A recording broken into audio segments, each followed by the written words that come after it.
Edukasi penuh sejarah dan gah. SMK Stars Main. Yes, you heard it right. Vibe kat sini memang on point. Padang SMKSI dah berubah menjadi medan tempur para atlet hebat dari seluruh daerah. Energi setiap peserta yang nak kejar pingat emas tu memang next level. Mari kita saksikan manis penutupan perasmian pula.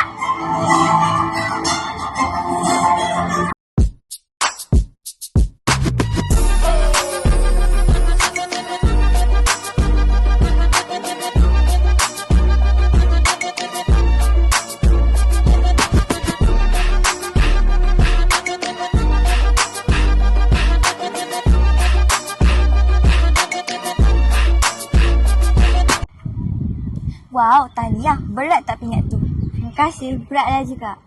Oh, rasa berbaloi tak pengorbanan training selama ni? Selama 1 bulan lebih tu, berbaloi lah.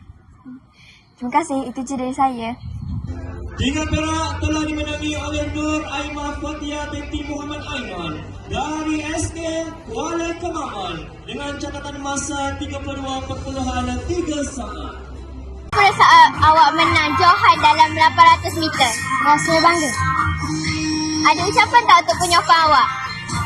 Ucapan terima kasih kepada penyokong kerana bagi support. Awak ada ucapan tak untuk sesiapa je?